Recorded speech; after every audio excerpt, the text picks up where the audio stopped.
12º Diálogo Interbacias de Educação Ambiental em Recursos Hídricos. Transmissão ao vivo com som e imagem pela sua TV O Cultural. Se tem imagem e som, tem ocultural.com. Venha!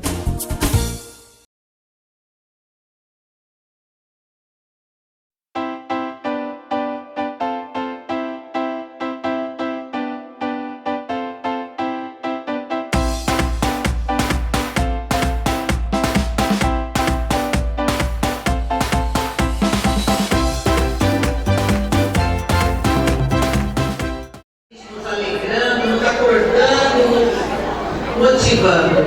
Bom, retornamos então às nossas atividades, nossos comunicados, né? Não se esqueçam, é muito importante para nós a avaliação do encontro, né? A cada ano a gente vai tentando melhorar, atender às expectativas de vocês. Para isso a gente precisa do retorno das avaliações que estão na bolsa, lembrando que pode elogiar, tá? Não precisa só apontar algumas coisas para melhorar, tá? Podem elogiar toda a equipe aí.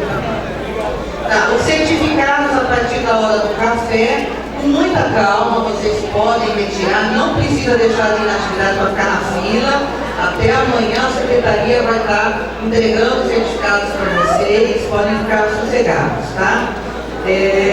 Uma questão importante, então, nós encerramos nossa atividade amanhã por volta de 11 horas, no café de confraternização, mas as pessoas que dependem de carro, transporte, vão ficar aguardando o nosso check-out por volta de 1 a 2 horas da tarde, então não tem problema. E o hotel vai ter almoço, só que esse almoço não está incluído no nosso pacote. Então, as pessoas que forem, que ficarem aqui mais tarde, quiserem almoçar amanhã, precisam comprar o cupom. O hotel pedir para colocar uma pessoa lá no café, no horário do café, e hoje à noite na hora da janta também, para vender esse cupom, porque eles precisam saber se são 10 pessoas que vão almoçar, ou 50 ou 100 pessoas.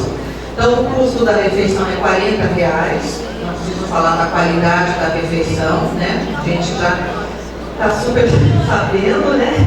Então, mas quem for ficar com o almoço precisa comprar o cupom. Eu acho que é isso. E uma última informação, os PCNPs, a gente tem então agora uma roda de diálogo, temos o intervalo do café, na sequência a última etapa da dinâmica de grupo, que deve acabar por volta das 18 horas. E aí nós vamos pedir aos PCNPs que venham aqui para o auditório. Vocês vão ter um último diálogo com a Kida e a André. Elas prometeram que vai ser muito rápido, até umas 19h30 vocês saem, tá? E... Nossa, vocês não reclamaram, vocês gostaram de ficar aqui às 19h30? Tá bom, então vocês vão direto para o jantar, né? Então, vai ser um diálogo rápido, a lista de presença que vocês têm que assinar, e depois estamos liberados para o nosso jantar de confraternização, ok? Bom, a roda de diálogo, educação ambiental e questão energética, fecha os espaços de diálogo deste encontro com a proposta de continuidade do tema na pauta do dia a dia de cada instituição e dos participantes. Tem por objetivo discutir a transversalidade, as interfaces e o papel da educação ambiental referente aos impactos causados pela matriz energética brasileira nos recursos hídricos, dialogando sobre como ela pode contribuir para trabalhar esse tema. Então, continua com a gente aqui na parte da manhã, já fez a condução dos trabalhos, o Sérgio Augusto Ribeiro, que é coordenador de articulação da Rede Internacional de Estudos e Ações Transdisciplinares da Água, a REATA. Sérgio?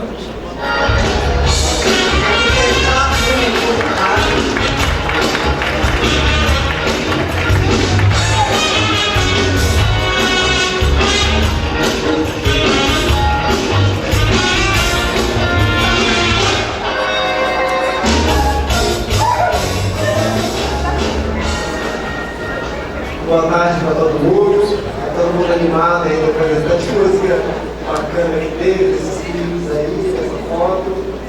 A gente vai ter agora, como a senhora colocou, no último momento, né, o quarto espaço de diálogo, então, esse diálogo interbacias, para fechar essa temática desse ano, né, que a Bolsa do Educador como tema, que é a água e energia, que é o Dia da Água, que pauta as ações de todo ano.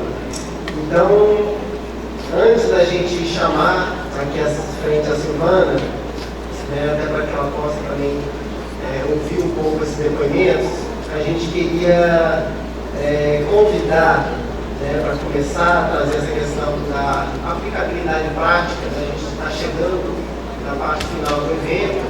Amanhã vocês vão estar todos aqui assumindo compromissos, vendo como é que na prática, no dia a dia, isso vai se refletir em ações práticas de mudança, né, de trabalho de educação ambiental ligado à conservação da água, à gestão da água. Então, nesse espírito de mostrar coisas práticas que acontecem aqui nas bacias de São Paulo, eu queria fazer um convite, né, para algumas pessoas aqui da plateia que já estão meio que sabendo, que trabalham com essa questão da educação, né, nas secretarias, nas coordenações de educação, para trazer um pouco aqui essa experiência, esse feedback de como tem sido os últimos anos, como tem sido os trabalhos de educação ambiental nas suas regionais. Lembrando então que a partir de 2006 as diretorias de ensino foram convidadas a estar compondo aqui nesse espaço que no primeiro momento era dos comitês, para construir junto, pensar junto como deve ser a educação ambiental no Estado, como é que é essa integração entre educação ambiental, educação formal, educação não formal, comitês. E em 2006 começou essa troca que tem sido muito significativa. E eu acho que para reconhecer, né, e valorizar e mostrar os resultados práticos, a gente vai trazer aqui algumas pessoas para dar testemunho de o que, em termos práticos, tem acontecido na ponta de educação ambiental aqui. Então, as pessoas, são umas 3 ou 4 pessoas, a gente vai dar um microfone aqui para relatar o que tem feito, uns 3 a 5 minutos, relatar o que tem feito nas suas escolas, nas suas diretorias de ensino, com o tema da educação ambiental. Então, por favor, podem ir chegando aqui na frente.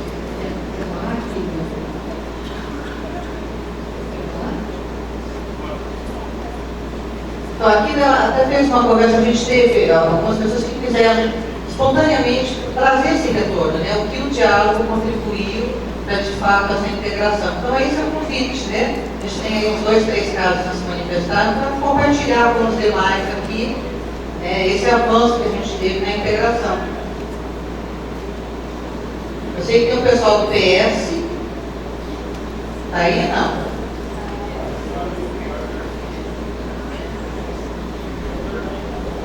Ninguém quer compartilhar aqui algum resultado, algum avanço?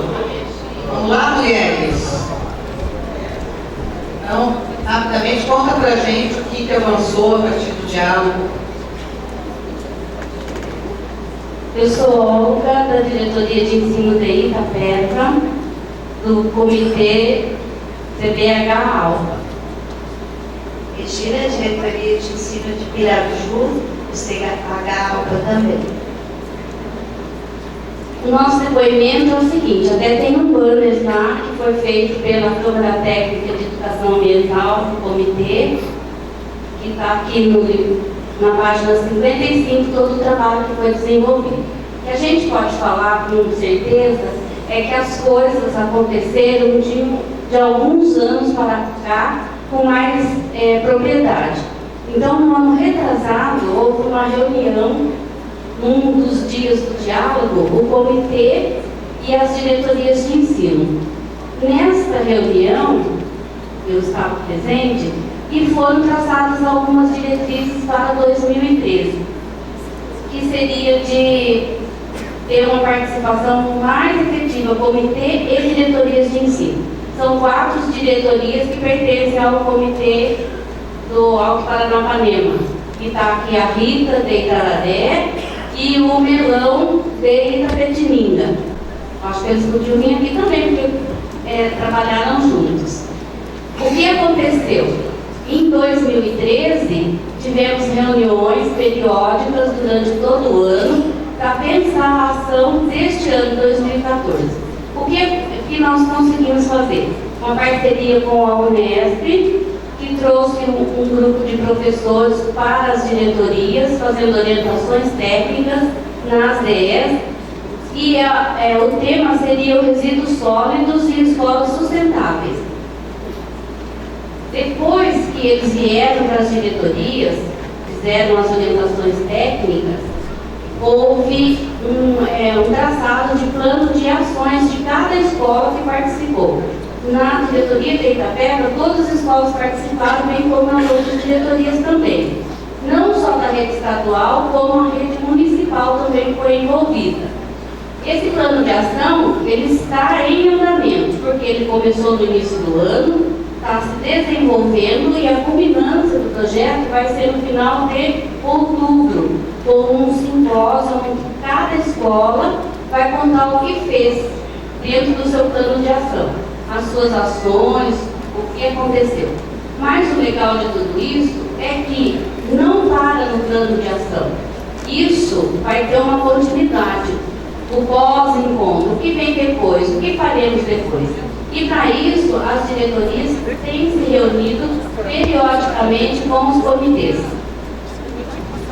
A gente tem o apoio da Secretaria de Estado da Educação, as nossas diretorias que patrocinam a nossa ida para o local da reunião.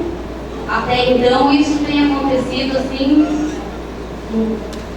todo mês a gente tem uma reunião da diretoria com a Câmara Técnica de Educação. Praticamente é isso que a Olga falou, né? E assim, essa efetivação mesmo dessa parceria entre o comitê, né, e as diretorias de ensino. Então, foi um resultado muito bom. E agora, para esse próximo encontro, a gente já está pensando em novas ações para o ano que vem. Obrigada. Passo a palavra.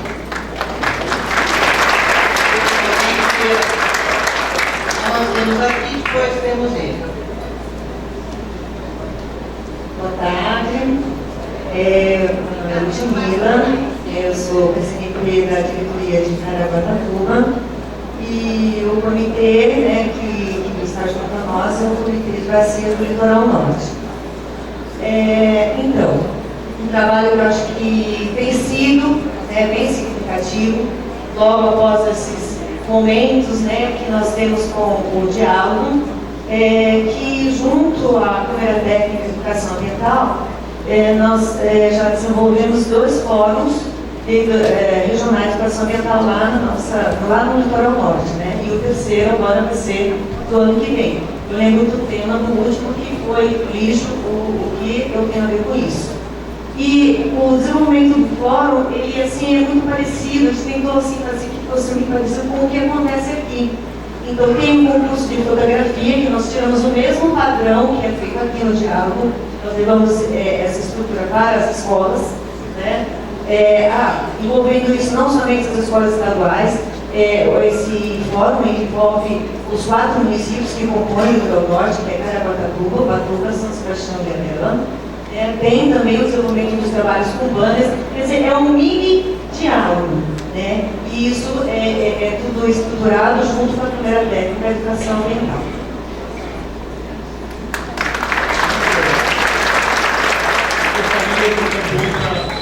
Nossa alegria, primeiro pelo diálogo, né? Essa riqueza, esse encontro, essa manifestação, esse aconchego, né? Mas eu gostaria, o presidente da jovem João Mendes, de colocar uma palavra para ele. CDHPP, eu tenho uma organização de cidadania da qual eu sou presidente.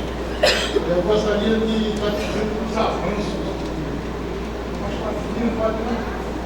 Então, veja bem, o Ministério Público no nosso meio. Estou dizendo isso aí como resposta à nossa alegria, que foi o Ministério Público que nos devolveu o direito de estar explorando, estar ocupando por inteiro uma área de quase 60 alqueires de terra, ao dar para a minha cidade.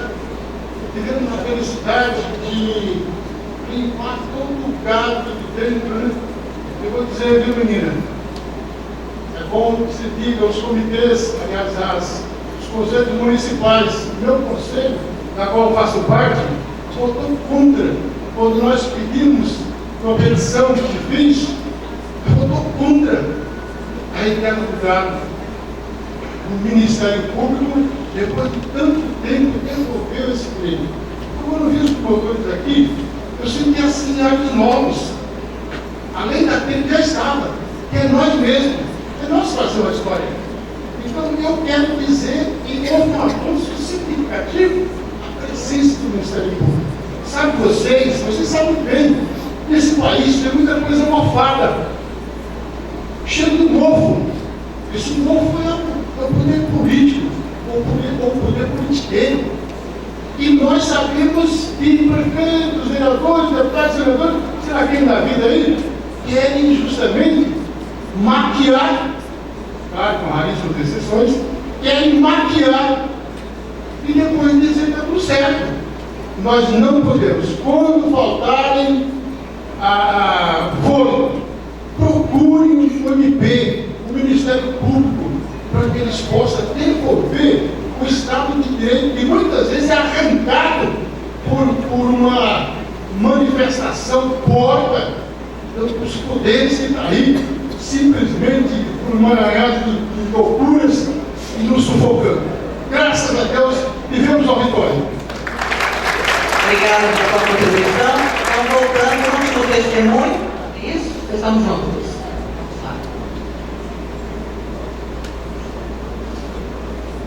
Boa tarde, meu nome é Juvenal, da diretoria Campinas Oeste. Estamos nos comitês PCJ e nós viemos falar da integração entre as diretorias e os comitês, que resultou numa orientação técnica sobre a estiagem. Todo o CT de Educação Ambiental elaborou, cada um com a sua competência, uma orientação que foi enviada para 9 diretorias, 8 participantes dos comitês e uma não.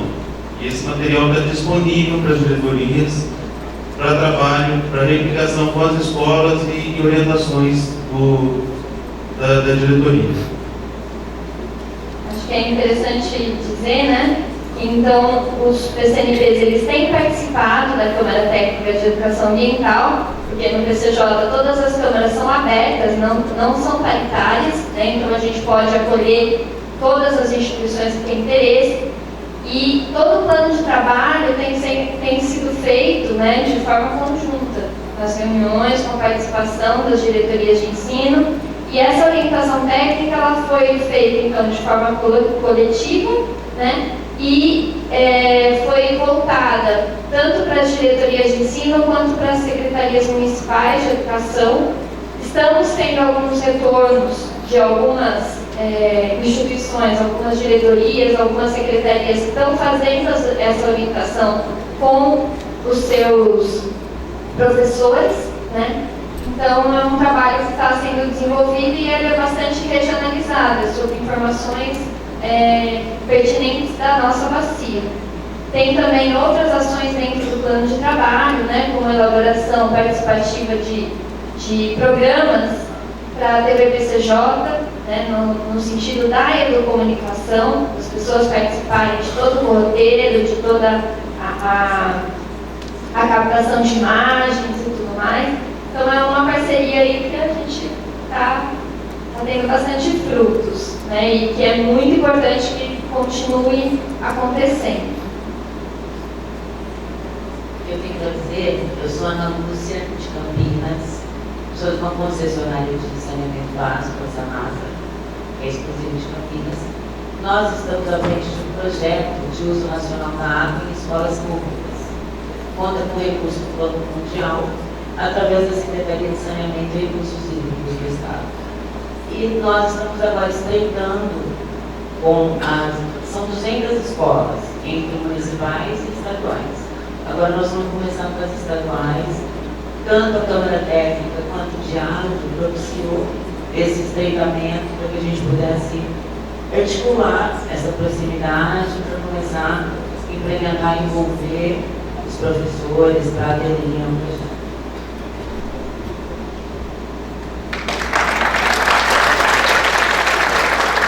um último testemunho.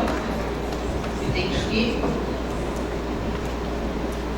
Me chamo Silvia, sou da cidade de Juquiá, Vale do Ribeira, uma região privilegiada no nosso estado, no qual nós temos a maior quantidade de Mata Atlântica ainda preservada. Me sinto privilegiada de morar neste local, onde nós temos água com abundância, rios não poluídos, rios no qual eu posso levar a minha neta e tomar banho às margens dele. E temos na nossa cidade uma vontade muito grande ainda de desenvolver projetos de educação ambiental. Temos alguns, mas ainda são muito pequenos, devido até às nossas dificuldades que todos sabemos que todos nós enfrentamos, não é mesmo? Dentro de uma prefeitura. Mas hoje me sinto muito feliz por participar pela primeira vez deste diálogo, pois levo para a minha cidade ideias para projetos que eu sei que são viáveis e que nós conseguiremos implantar, mesmo com dificuldade, com pouco dinheiro, pouco recurso, né? São várias as dificuldades, mas vamos conseguir. Agradeço a todos os palestrantes, a organização do evento, por possibilitar a pessoas como nós dessa região essa experiência, que é única. Obrigada.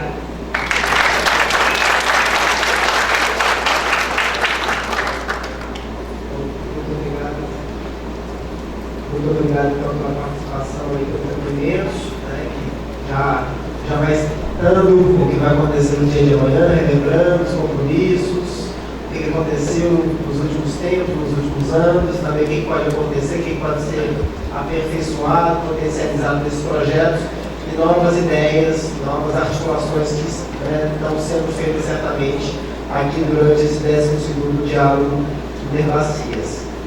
Eu queria só dar uma passada, né, lembrando que a gente está entrando na reta final do nosso evento, né, a gente tem agora essa mesa da tarde, que é a última, esse último espaço de diálogo, e amanhã nessa plenária dos compromissos, dos encaminhamentos, com todos os comitês presentes. Então, dar uma passada rápida só no que foi tratado, né, até o momento. Teve o tema guarda-chuva, que é o tema da água e energia, né, que é o tema, como eu falei, do ano de 2014, né, definido pela Organização das Nações Unidas, e a gente começou exatamente focalizando isso, né? Então, na segunda-feira, dia 1º, na parte da tarde, a gente começou com essa mesa, a matriz energética no Brasil e as águas, e aí trazendo, né, procurando trazer um olhar diversificado, então, representantes da academia, da sociedade civil organizada, da UF, o André da UR, né, o pessoal da USP, né, o pessoal da Duke Energy também, que trouxe a perspectiva, né, corporativa aqui dos empreendimentos, o cuidado que eles estão tendo com essa geração de energia, e o governo também, né, a coordenação foi do Dr. Plínio Pires, da Subsecretaria de Energias Renováveis, da Secretaria de Energia do Estado de São Paulo. Na parte da tarde virou com as dinâmicas. O segundo espaço focalizou 2 temas. Né, uma questão aqui, 2 questões, na realidade, muito pujantes aqui da região, aqui do Estado de São Paulo, muito urgentes, que é a primeira questão do xisto, o impacto nos recursos hídricos. Eu acho que teve uma proposta assim, bastante pedagógica, foi impactante, né? Bem forte. E aí a gente vê o risco que esse xisto pode representar. Né? Causou. E aí então o professor Chang trouxe para a gente de uma forma muito interessante, didática, como é que se dá essa extração, o que objetivamente acontece, quais os riscos, né? Isso no estado de São Paulo, no Paraná, mostrou de uma forma muito interessante essa questão do xisto, uma realidade aqui do estado de vocês. Né? Na sequência teve a mesa do desafio da gestão em situações de escassez de água, que enfim, o Brasil todo fala disso. Na situação aqui do abastecimento da região metropolitana de São Paulo, e trouxemos então as pessoas que estão protagonizando isso. Então, desde o pessoal da consultoria contratada para fazer esse acompanhamento, o pessoal da Cobrap, o Luiz Eduardo Risotto, o Alô Ribeiro da SOS Mata Atlântica, que há muitos anos trabalha com essa agenda, né, da revitalização do Tietê, do Pinheiros, e uma série de outros projetos, o pessoal da Secretaria de Saneamento e Recursos Hídricos, né, e também o Marcos Ferreira, prefeito municipal de Patrocínio Paulista, São Paulo, né, teve a coordenação do Dr. Walter Tesch, que é o coordenador de recursos hídricos aqui no estado de São Paulo. Na parte teve abertura de noite, uma festa, né? Teve uma boa confraternização, que foi até umas 2 horas, que eu fiquei sabendo, foi bem animado, mas o povo no dia seguinte estava animado aqui às 8h30 para recomeçar. E aí então o tema, na verdade, de hoje pela manhã, foi essa mesa sobre sociedades sustentáveis, né, que teve então a palestrante a Thaís Brianese, do Laboratório de Educação Ambiental e Política Ambiental da Exalc, e a apresentação do filme Água e Cooperação, Reflexões para o Novo Tempo, do diretor João Amorim, e eu facilitei a parte da manhã também, né, trazendo algumas questões junto com a Thaís. Agora a gente chega, né, novamente, assim como no começo, a gente começou com o tema da energia, da água, que é o tema do ano, a gente fecha também, aprofundando um pouco mais e interessando a educação ambiental ligado à energia e água. E eu acho que não tem assim, experiência mais reconhecida nacionalmente e internacionalmente sobre essa questão da educação ambiental, do engajamento comunitário, da construção de soluções regionais, do que a experiência do Cultivar Amor de Itaipu Nacional. Então a gente gostaria de aproveitar esse momento então para chamar a nossa palestrante aqui da tarde, Silvana Vitorassi. A Silvana então ela é pedagoga, especialista em educação ambiental, doutoranda em educação ambiental, autora de artigos de livros que são referências na temática, Encontros e Caminhos 3, Política de Águas e Educação Ambiental, Processos Dialógicos e Formatistas em Planejamento e Gestão de Recursos Hídricos, livro Ciranda das Águas, Multicurso Água, entre outros. A Silvana é gerente do Departamento de Proteção Ambiental da Itaipu Nacional, que compõe os programas das comunidades indígenas, coletas solidárias, plantas medicinais, agricultura orgânica, educação ambiental e valorização do patrimônio institucional e regional. Era isso, não tem mais coisa aqui. Coordenador do GT de Educação Ambiental das empresas do sistema Eletrobras, a atuação na realização de ações socioambientais no município da Bacia do Paraná 3, envolvendo diversos atores sociais em processo participativo de reflexão e ação em busca da sustentabilidade regional, como foco principal na educação ambiental, como a gestão do movimento que trabalha principalmente com a relação humana entre si e com a natureza, investindo numa formação para cidadãos críticos, participativos e emancipatórios, que atuam na transformação do nosso território a partir da vivência e dos olhares das pessoas que aqui vivem, acreditando que uma verdadeira mudança acontece quando se acredita e se compromete individual e coletivamente com a causa. Então, com vocês, Silvana Vitorassi.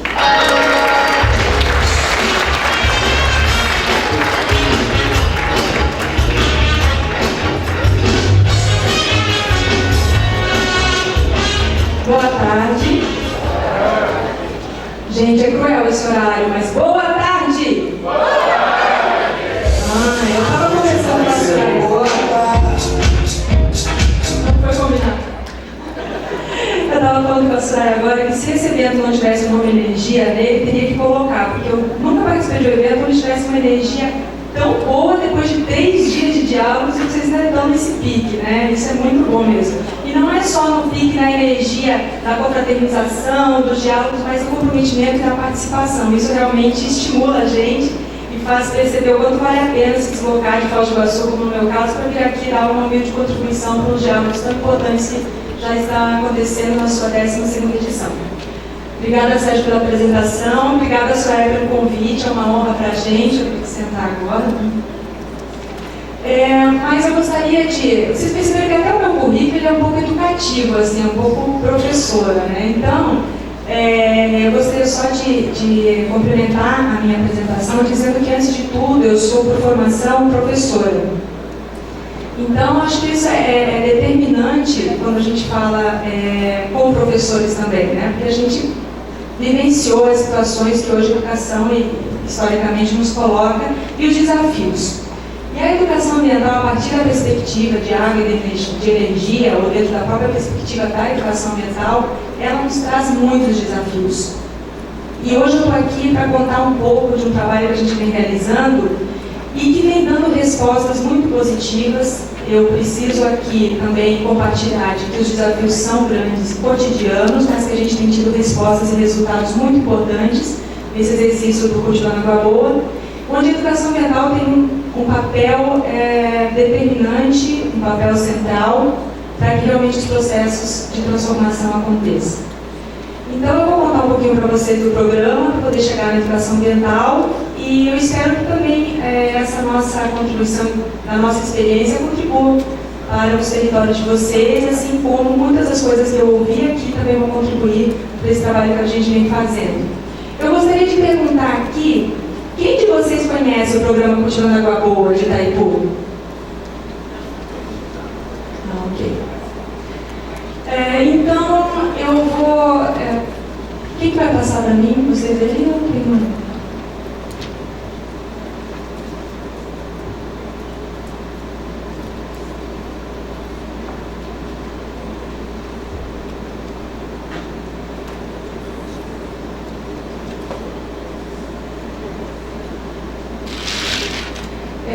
Eu preciso só recordar que quando a nossa empresa resolveu criar o programa Cultivando Água Boa, isso aconteceu a partir de um cenário. E eu acho que foi bem discutido até hoje aqui nesse evento qual é o cenário. E água e energia são dois dos temas desse cenário que a gente tem hoje, dessa crise civilizatória, dessas problemáticas que a gente vem enfrentando. Então, esse slide só para mostrar um pouco desse contexto. E também o que pautou essa proposta, ou essa mudança, esse caminho que a Itaipu, através do programa Cultivando Água Boa, começou a trilhar em 2013. Justamente esse olhar, essa reflexão a partir dessa civilização da separação que a gente encontra muito hoje, que foi muito falado durante o evento. Do ser humano versus natureza, economia versus ambiente, o local versus global, teoria versus prática, pragmatismo versus sensibilidade, feminino versus masculino, ciência versus espiritualidade. Como que isso, a gente começa a olhar e a trabalhar nas suas sinergias, nas suas complementaridades, com as suas diversidades, para que isso realmente venha a favor da sustentabilidade de sociedades mais sustentáveis. Então, essa reflexão também ajudou na concepção desse programa. Então, em 2003, a partir da mudança de governo, do governo Lula, a Itaipu alterou sua missão de um processo histórico, porque a Itaipu é binacional, era Brasil e Paraguai. Então, ela tinha uma missão até 2003, que ela tinha como prioridade na missão a geração de energia, e partiu para uma nova missão tendo a sustentabilidade como pano de fundo. Então, desde 2003, a gente trabalha com uma visão mais sistêmica da gestão socioambiental e a gente mudou o nosso modelo de planejamento, modelo de gestão e modelo de atuação na nossa área de abrangência. E esse novo modelo de gestão, ele traz alguns componentes importantíssimos que vocês são prova do quanto é importante para o trabalho que a gente faz de gestão, que é a gestão por bacia hidrográfica, a gestão participativa e a responsabilidade compartilhada. Então, não é só Itaipu, não é só a Prefeitura que é responsável por esse trabalho na busca pela sustentabilidade de um território. Quando a gente assumiu a gestão por bacia hidrográfica, respeitando a forma como a natureza está organizada, a Itaipu também teve que fazer uma grande mudança na sua área de atuação, porque a gente trabalhava até então somente com os 16 municípios ribeiros ao reservatório, numa perspectiva de que o reservatório só estava impactando esses municípios que eram ribeirinhos. Nós começamos a trabalhar a partir da gestão por bacia, considerando o rio desde a sua nascente até ele desaguar no reservatório. Então, isso nos deu uma amplitude de 16 municípios para 29. Hoje a gente trabalha com 29. Mas algo bem importante, que foi o pano de fundo desse início de trabalho que vem até hoje, é realmente uma reflexão que o vídeo de hoje de manhã trouxe, que a fala da Thaís trouxe, muitas pessoas do evento também trouxeram, que é essa nossa nova relação com a água, a cultura da água. Então a gente trabalha a água, o nome do nosso programa é Cultivando Água Boa. A gente trabalha a água muito mais do que uma fonte de matéria-prima para produzir energia. A gente trabalha a relação com a água, essa relação simbólica, histórica, essa relação de que ela é vital mesmo, de que ela é responsável pelas comunidades de vida, enfim, uma ecopedagogia, uma pedagogia a partir da ética do cuidado. Então tudo isso é o nosso plano de fundo. Então fica muito fácil dizer que a educação ambiental é o eixo do Cultivando Água Boa quando eu digo que é assim que a gente trata a questão da água. E isso também a gente comprova quando a gente trabalha as dimensões da sustentabilidade no programa Cultivando Água Boa. A gente não trabalha só a dimensão social, ambiental, cultural e econômica, mas a gente trabalha principalmente a espiritual, que é isso que também foi falado de manhã, que a gente está refletindo mesmo sobre essa relação com a água. Então, o programa Cultivando Água Boa atualmente tem 20 programas, 65 ações, mais de 2.000 parceiros. A gente atua nos 29 municípios da Bacia do Paraná 3 e atualmente uma quantidade de 194 microbacias trabalhadas, que eu já vou detalhar um pouco para vocês. O que baseia, o que fundamenta o movimento do Cultivando Água Boa e as suas ações? Então, a gente trabalha para uma mudança no modo de ser e sentir, no modo de viver, no modo de produzir e no modo de consumir. Aí tem um detalhe um pouco maior de que programas que se refletem essas buscas que a gente faz dentro do Cultivando Água Boa, trabalhando sempre no âmbito do governo, da comunidade e da questão ambiental. A educação ambiental, é muito tranquilo dizer isso, que o foco da educação ambiental hoje, nosso da Bacia do Paraná 3, é atuar muito na relação humana, nas relações, pessoas e pessoas, instituições e instituições, individual e coletivo, e também em relação das pessoas com o seu ambiente. A gente atua nessa ação de reflexão justamente para que as pessoas sejam capazes de efetivar a mudança. Por isso, uma educação ambiental crítica, participativa, emancipatória, que seja realmente capaz de fazer as transformações sociais humanas que o Marcos Sorrentino coloca nesse texto que está na revista de vocês. Não sei se vocês já leram a revista do evento, mas tem um texto muito bacana do Marcos Sorrentino que ele traz isso. E que nos faz refletir que a gente tem que olhar para o tema água mesmo, e educação ambiental, água, energia, sempre com muita profundidade, porque não é algo superficial, envolve vários elementos e várias questões, principalmente a questão humana. Eu vou resgatar um pouquinho de alguns principais programas do Cultivando Água Boa para vocês entenderem como que a gente trabalha a interface da educação ambiental com eles. Rapidamente, na gestão por bacia hidrográfica, acho que até isso ficou um pouquinho mais claro na fala do Dr. Nelton, que é o meu diretor do Fio de hoje de manhã, que é o diretor de meio ambiente de Itaipu, que a gente faz um trabalho de recuperação de microbacias. Como ainda na Bacia do Paraná 3 nós não temos, como vocês têm organizado os comitês de bacia hidrográfica, a gente está nesse momento agora, a gente está discutindo o plano, o Cultivando Água Boa organizou, junto com as comunidades e com as instituições da Bacia do Paraná 3, os comitês gestores do Cultivando Água Boa, que tem esse mesmo desenho de representatividade, esse mesmo formato do comitê formal que vocês atuam, mas que ainda ele existiu não por causa de uma lei, mas por causa de uma vontade da região se organizar, de ter representatividade, para dialogar e planejar junto com o Itaipu as ações de gestão socioambiental. Até porque essa gestão do Cultivando Água Boa, além de participativa, ela é descentralizada. Então tudo é discutido, dialogado e construído com esses atores. Então, nesse programa de gestão por bacia, se faz o trabalho de recuperação da bacia hidrográfica, conservação de solo, abastecedor comunitário, adequação das estradas, enfim, é um programa que é emblemático para todo o resto. Na fase de recuperação de uma microbacia, tem um processo, que é uma metodologia que a gente trabalha, que está no slide nesse momento, e que talvez fique mais claro para vocês perceberem aonde que dentro desse processo, desse programa, a educação ambiental entra. Então, no município é selecionado, junto com seus parceiros, uma microbacia. Depois disso, é reunida essa comunidade para uma primeira sensibilização, para falar um pouco sobre a proposta. Na sequência, é formado o comitê gestor com as representatividades. Em seguida, a equipe de educação ambiental, que já vem acompanhando o processo, trabalha as oficinas de futuro. Quem aqui conhece as oficinas de futuro?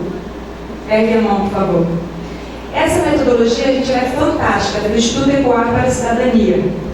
Se vocês entrarem no Google, vocês vão ter todas as informações para poder desenvolver. Além de ser uma metodologia muito fácil de realizar e altamente participativa, ela traz uma legitimidade incrível para os processos participativos.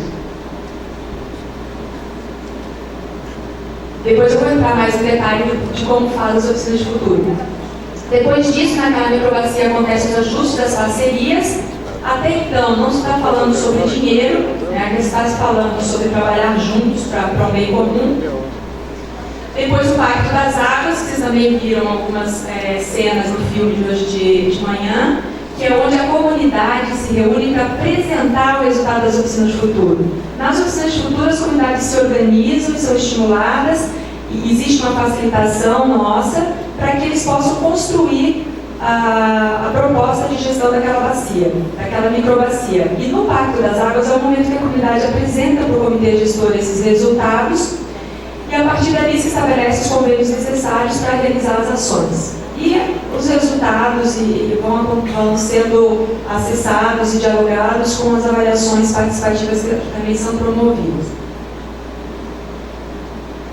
Outro programa que a gente tem, que dialoga diretamente, vocês vão depois entender bem porquê, é o Programa de Desenvolvimento Rural Sustentável, que a gente também atua, que tem como foco principalmente a agricultura orgânica e a agricultura familiar, que também é uma quebra de paradigma. Aquele produtor que passou no filme, o Maiori, o seu Maiori é um dos produtores da agricultura familiar que participa do nosso programa e que nos dá muito orgulho, porque hoje tem sido convidado, assim como alguns outros agricultores da nossa região, para falar de como essa questão da própria agricultura orgânica, da agricultura familiar, pode mudar na vida de uma família mesmo. Então, dentro desse programa, a gente trabalha para melhoria de renda, diversificação de produção, para estímulo do consumo dos alimentos saudáveis, locais, né? O próprio turismo rural, a gente trabalha com assistência técnica também gratuita, porque a gente sabe que um dos maiores desafios da agricultura orgânica é a assistência técnica, então isso também a gente contribui com outros parceiros. E também a comercialização, né? Apoiar a agregação do valor dos produtos, fomentar a pesquisa e ajudar na comercialização desses produtos. O outro programa Coleta Solidária, ele tem como foco o trabalho com os catadores. O nosso principal trabalho com os catadores, até este momento, tem sido na sua organização, na organização de associações, na sua formação, na autoestima, na qualidade de vida deles, a qualidade do espaço de trabalho. E a gente tem trabalhado também com distribuição para esses catadores que estão dentro do nosso programa, a gente distribui os uniformes, podem ver que estão ali vestindo, e também os carrinhos. Num experimento, alguns anos atrás, a gente tentou desenvolver os carrinhos elétricos, não sei se vocês já viram, mas que ele não necessita de toda a força, né, do catador para empurrar esse carrinho. Então, a gente tem alguns carrinhos, 200 carrinhos na bacia do Paraná 13, em fase de teste, mas a ideia é ampliar isso para tirar o máximo possível de carga de peso desses catadores que estão nas ruas. E também a gente está ajudando muito agora na perspectiva do plano de gestão de resíduos, nessa articulação junto com as prefeituras de como incluir o catador nos planos de saneamento, né, que estão acontecendo aí em todos os municípios.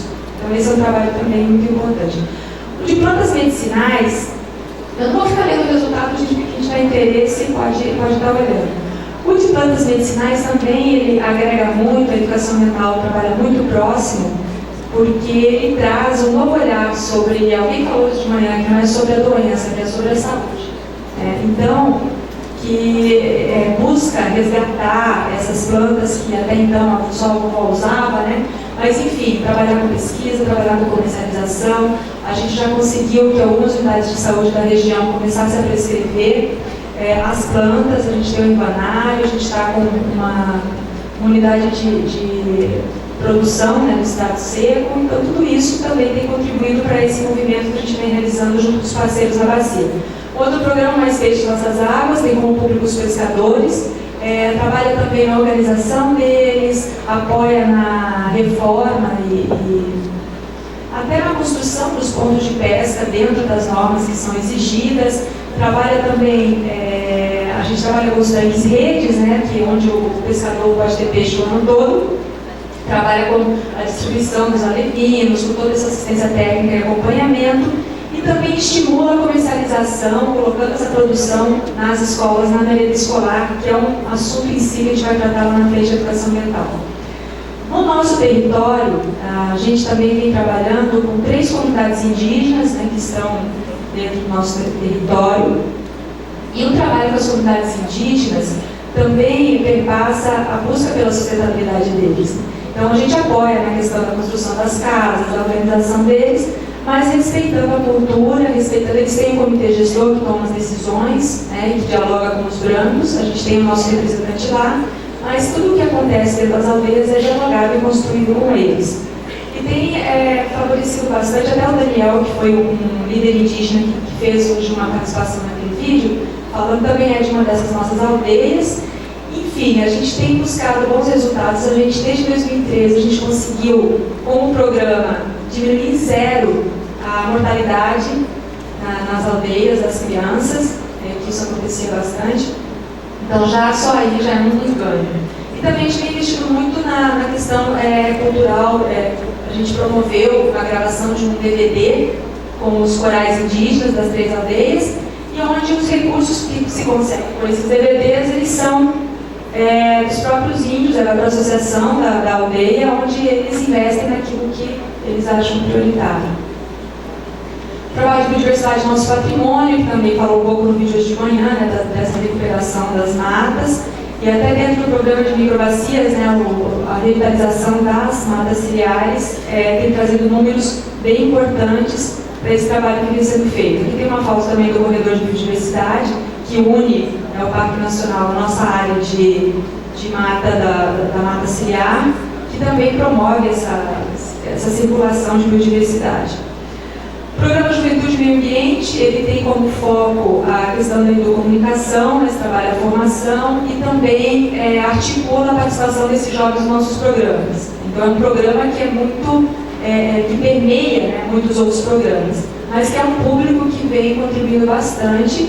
E no final da minha fala, se eu tiver tempo, eu quero passar um videozinho de uma das propostas que a gente trabalhou com os jovens no ano passado, que dão muito resultado. Então, a gente tem colhido depoimentos emocionantes de jovens dizendo que não tinham se encontrado ainda. E que foi muito importante eles se darem conta do quanto eles precisam se posicionar e podem contribuir para realmente a gente estar fazendo essa transformação necessária para esses territórios mais sustentáveis. A valorização do patrimônio é um trabalho que a gente faz com cultura, a gente tem uma rede de cultura na região, a gente trabalha o Festival das Águas, né, para buscar os nossos talentos, incentivar a cultura.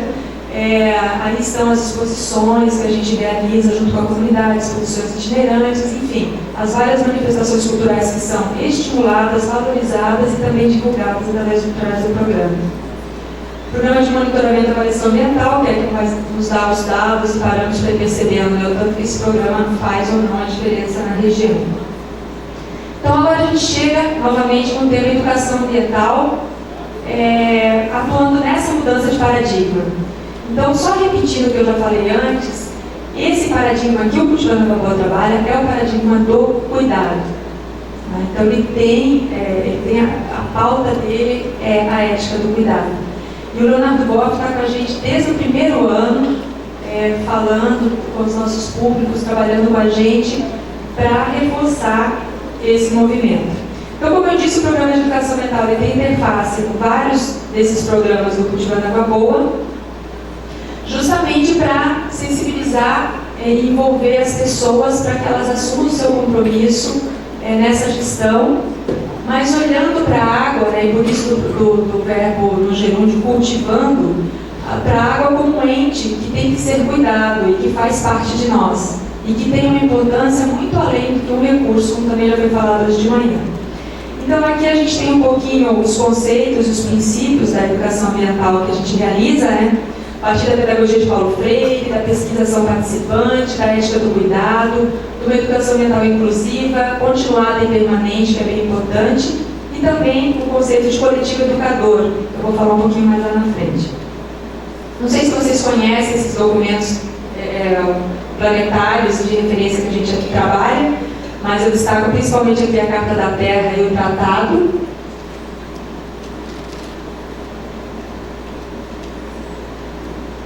Então, são documentos que referenciam toda a nossa ação, o Plano Nacional e o Programa Nacional de Educação Ambiental, os conceitos que as edições do Encontros e Caminhos trazem, próprias metas do milênio, os resultados das conferências, tudo isso é o que pauta hoje a educação ambiental que a gente trabalha com os nossos parceiros na região.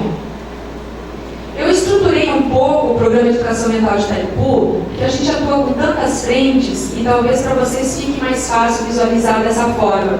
Só que da forma como está colocada, ela dá uma impressão de ser algo mais cartesiano ou estanque, mas eu gostaria de dizer justamente o contrário, que essas ações, elas dialogam entre si, os públicos, eles estão em determinados momentos em uma ou em outra, mas enfim, fazem todas parte desse movimento de estar trabalhando a educação em todos os processos do Cultivando Água Boa. Então a gente está organizado hoje educação ambiental, que é trabalhada nos 29 municípios, a corporativa, que é para dentro de Itaipu, e a das estruturas educadoras, que é aproveitar as estruturas de Itaipu, como é o Museu e o Refúgio Biológico Bela Vista, para atuarem na perspectiva da educação. Nos 29 municípios, todos esses públicos que eu falei dos programas são os públicos que a gente trabalha, na corporativa com os colaboradores terceirizados e nas estruturas com os turistas que visitam as unidades, mas principalmente com as famílias de entorno. Dentro da educação ambiental da Bacia, a gente trabalha também em 3 linhas: formação de educadores ambientais, rede de educação ambiental e ecológica e agenda 21 do pedaço. Aqui eu quero só reforçar para vocês na minha opinião, um grande avanço que aconteceu a partir do Cultivando Água Boa, que foi quando a Itaipu assumiu a educação ambiental na perspectiva não só da educação formal, que a gente considera muito importante, mas a educação não formal também. A gente fez isso pensando de que a gente não pode colocar o nosso foco de que é a criança que vai transformar os processos no mundo, enfim. Hoje os poluidores, os tomadores de decisão são os adultos normalmente, né? Então a gente tem que estar envolvendo esse público também e principalmente nesses processos. E aí que entra, por exemplo, os comitês gestores, né? Então a gente tem essa atuação forte com a educação não formal, mas com certeza a gente continua atuando com a formal. Na formação de educadores ambientais da Bacia do Paraná 3, a gente trabalha com a formação de educadores populares, que é o FEA, a gente trabalha com gestores, que são pessoas das prefeituras, que a gente trabalha uma formação continuada, e eles que nos ajudam a planejar, avaliar e organizar as ações a nível de região. Os facilitadores das salas e espaços verdes. Por que são salas e espaços verdes? Porque alguns municípios nossos, eles não conseguiram a chancela do Ministério da Sala Verde, alguns motivos, eu acho que só 3 ou 4 que não conseguiram, e esses municípios que não têm a Sala Verde, eles quiseram trabalhar também esse espaço e criaram os espaços verdes. A gente trabalha a formação desses facilitadores, ajuda também na infraestrutura desses espaços. O espaço é cedido, mas a gente faz trabalhos que a gente consegue apoiar na compra de equipamentos para essas salas, que acaba sendo um espaço de encontro também, um espaço orgânico de encontro de educadores. E também, a partir da Sala Verde, a gente trabalhou e continua trabalhando a formação de comunicadores comunitários. E, além disso, a gente atua no fortalecimento dos coletivos educadores. No trabalho com a formação de gestores, eu vou pincelar rapidinho, para vocês não ficarem com mais sono, né, porque depois o almoço realmente é terrível, mas a formação de gestores ambientais, que é um trabalho continuado que a gente faz, as prefeituras, hoje na nossa região, a gente não tem muitas ONGs na Bacia do Paraná 3, mas as que tem a gente também busca as parcerias, mas as prefeituras têm um papel bem importante. Então, nós trabalhamos com representações das 29 prefeituras, com um grupo que a gente chama de gestores de educação ambiental, não recebem por isso, é um trabalho que eles fazem a mais, e esse trabalho, ele é o que nos dá a segurança de estar chegando no dia a dia do município. E eles trabalham nessa construção participativa conosco também. Então, aqui tem umas fotos desses gestores. O FEA, como eu falei para vocês, é um trabalho que é feito a partir da visão da educação ambiental popular.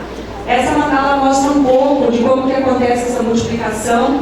Então, a gente trabalha muito a formação do PAP2, né, pessoas que aprendem participando, pesquisação participante. E essas pessoas que são formadas no PAP2 têm como missão, como objetivo, formar PAPs 3, pensar na capacitação, na formação e apoiar a formação desses PAP3, que tem como função também, como papel, criar as comunidades de aprendizagem, os PAP4.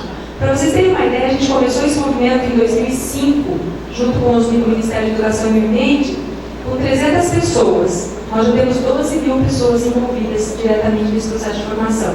E são educadores e educadoras ambientais que estão lá atuando no seu cotidiano. A gente não foi inventando a roda, a gente só apoia mesmo nessa formação, nessa perspectiva, como eu disse, crítica, participativa, participatória, para estar levando para o cotidiano das pessoas, para que faça sentido.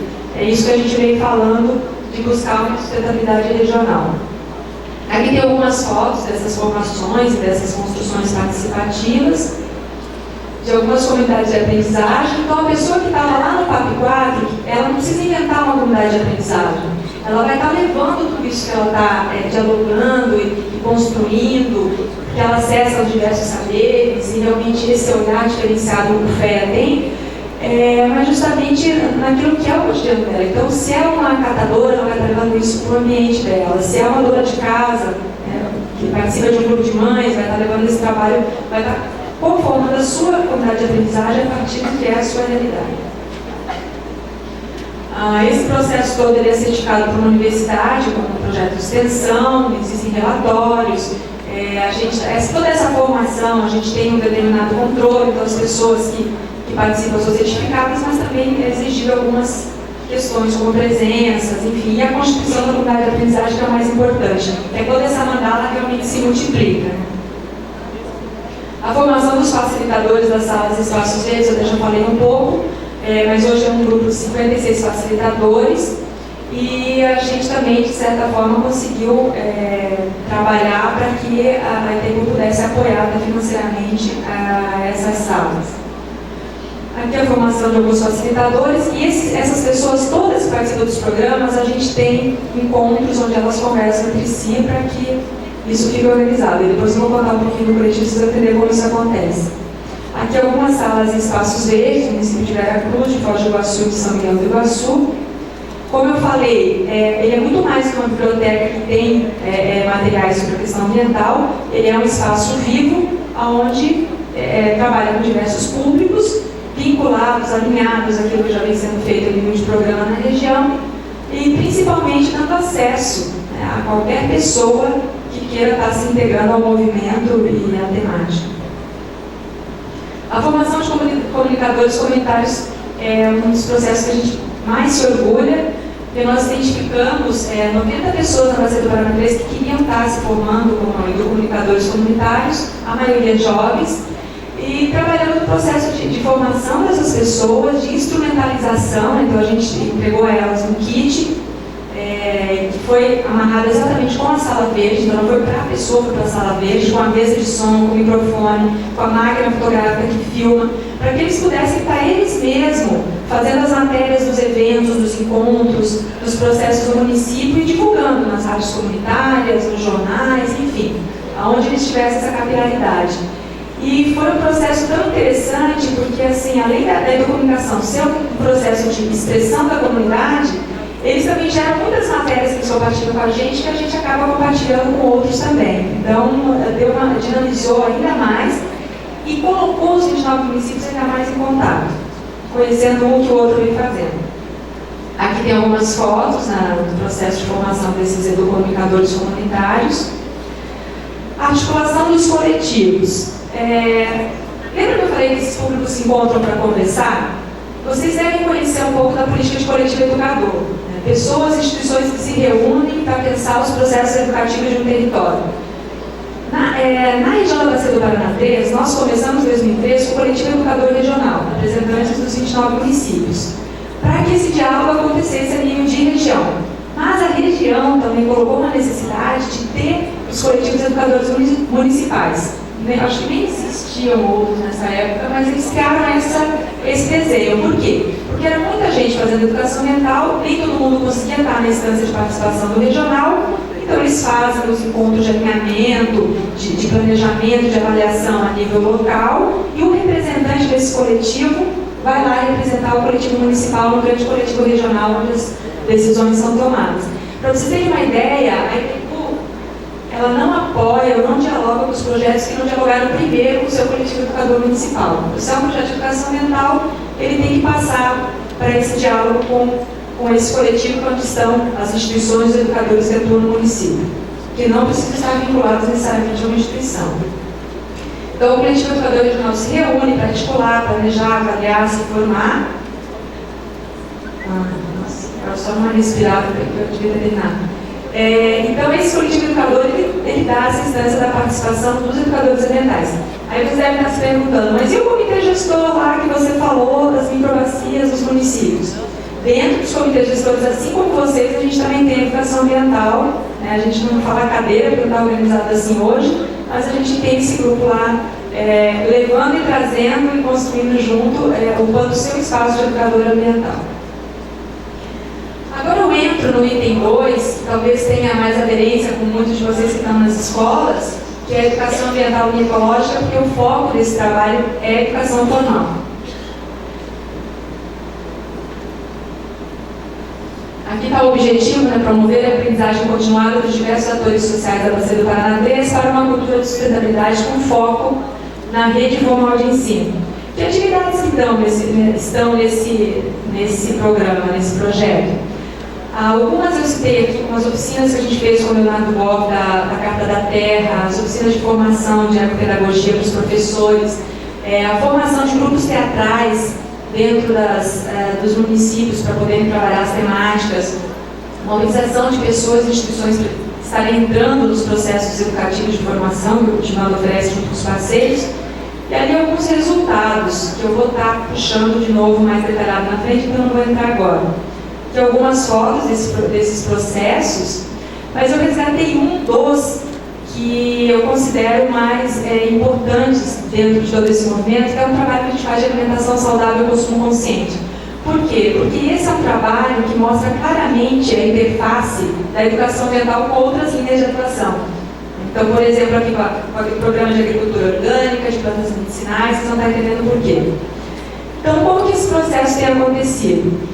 No primeiro momento, a gente elaborou uma cartilha, que está ali a foto, do Mundo Orgânico, que foi uma construção participativa. Então, não foi material didático que a gente levou para as escolas, sem antes construir isso com a realidade das escolas. Então, foi produzido esse material, que ele traz uma perspectiva diferenciada do olhar da cadeia produtiva, do olhar da alimentação. A gente trabalha as fases da lua, a gente trabalha por que ela é importante, enfim.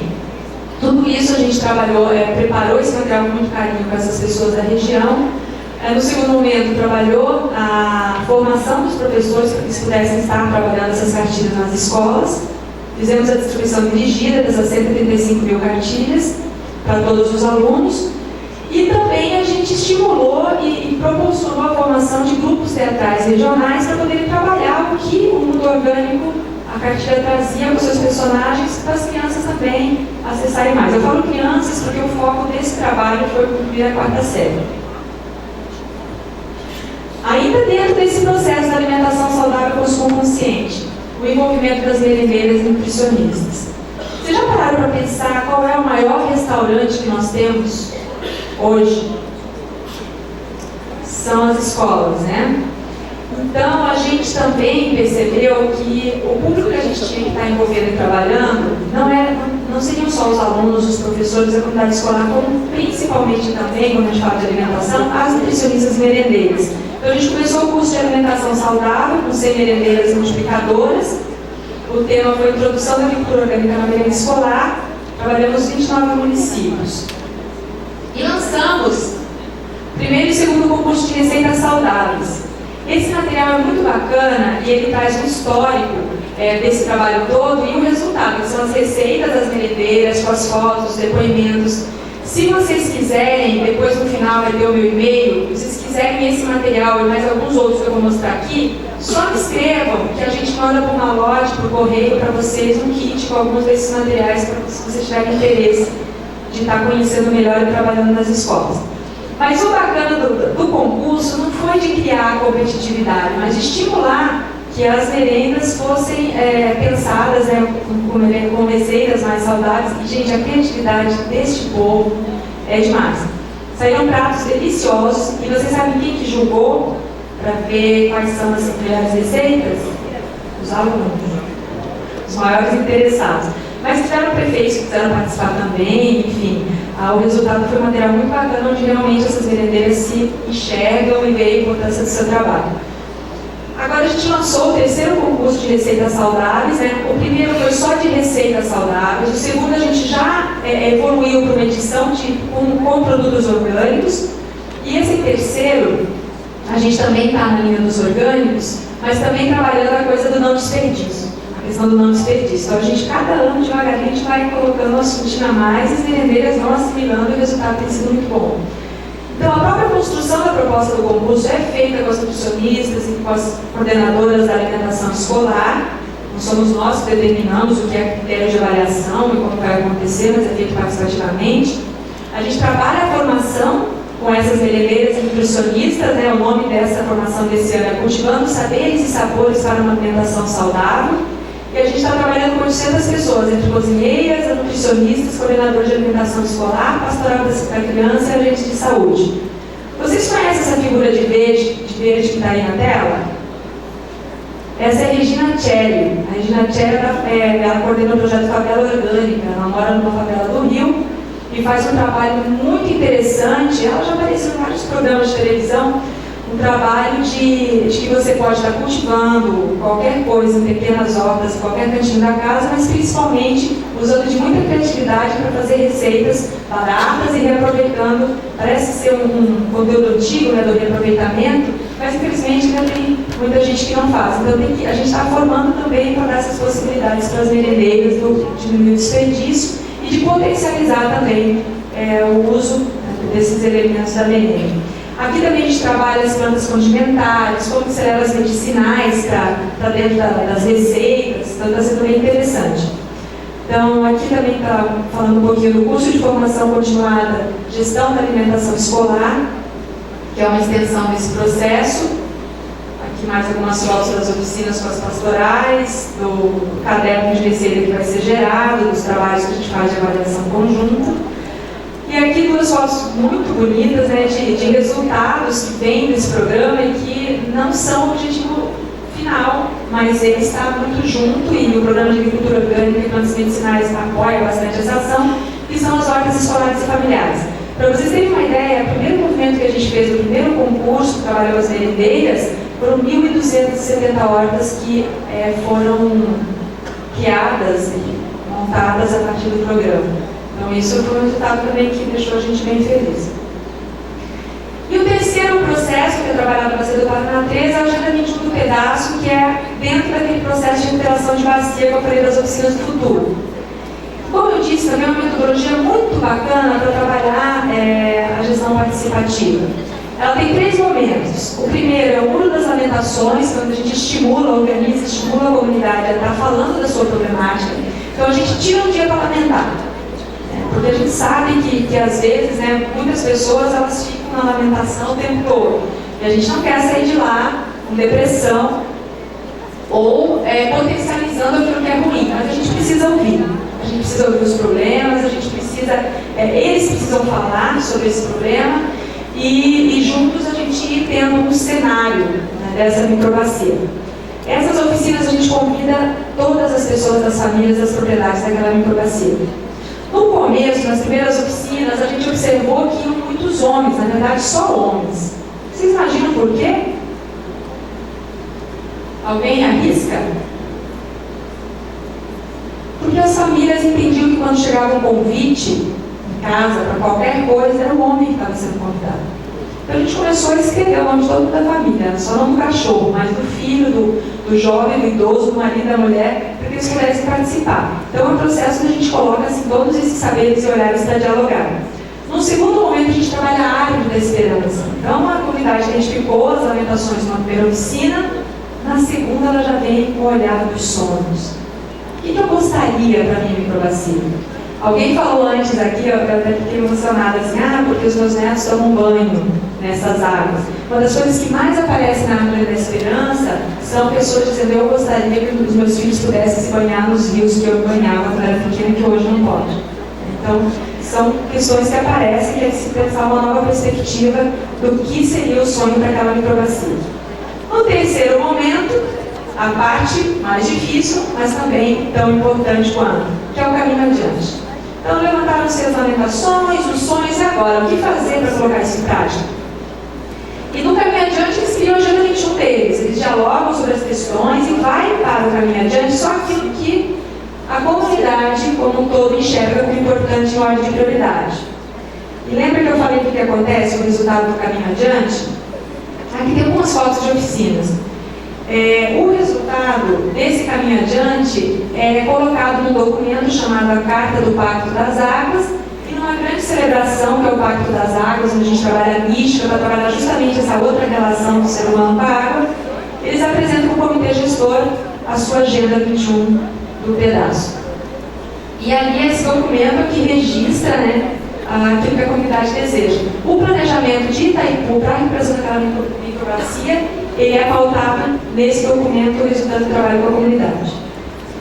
Bem rapidinho agora para finalizar, a educação ambiental corporativa então, é um trabalho que a gente faz para dentro da empresa, com os colaboradores especializados, e tem um foco maior realmente na questão da sensibilização para a transformação, mas principalmente para atitudes sustentáveis dentro e que repliquem fora da empresa. E do Refúgio Biológico e Museu, como eu falei para vocês, o trabalho de educação continuada com as comunidades de entorno, para justamente eles terem esse sentimento do pertencimento e estarem atuando junto conosco no território em que eles estão vivendo. E claro que tudo isso permeado pela comunicação, então os materiais que a gente produz hoje no programa Cultivando Água Boa são resultados de processos construídos com as pessoas, então são realmente materiais que expressam uma realidade e uma vivência de determinado público, e tudo que a gente vem produzindo tem essa característica e tem contribuído também para a formação de outros, nesse movimento de mandala agregadora que a gente está falando. Aqui tem um material de ecopedagogia, onde os municípios apresentam os projetos do concurso que a gente fez. A gente construiu junto com eles também a Carta da Terra para Crianças, que é um material riquíssimo, que tem um olhar para a criança, porque a Carta da Terra para adultos a gente trabalha na formação dos professores e das outras pessoas. Né? Eu resumi aqui alguns pontos importantes para reforçar, e como eu falei no início para vocês, quando a gente olha o programa Cultivando Água Boa assim, no primeiro momento, ele é um programa que traz um certo estímulo para a gente, dizer, olha que bacana, dá certo, mas só dá certo porque tem a participação. E como os processos que vocês vivenciam nos comitês. Claro que a gente tem muitas dificuldades, né? Não é fácil, o processo participativo dá muito trabalho, a gente dialoga muito, a gente roda muitos quilômetros, mas não tem preço a gente estar construindo isso participativamente. Então, nesse olhar de tudo que vem sendo feito, eu pontuei algumas questões que eu acho que são fundamentais para a nossa reflexão e que pode contribuir também para outras iniciativas e que estão ligadas a esse nosso novo modelo de gestão. O primeiro, que esse eu não preciso convencer ninguém aqui, né, vocês estão aqui por causa disso, que é estar atuando a partir da gestão do bacia hidrográfico.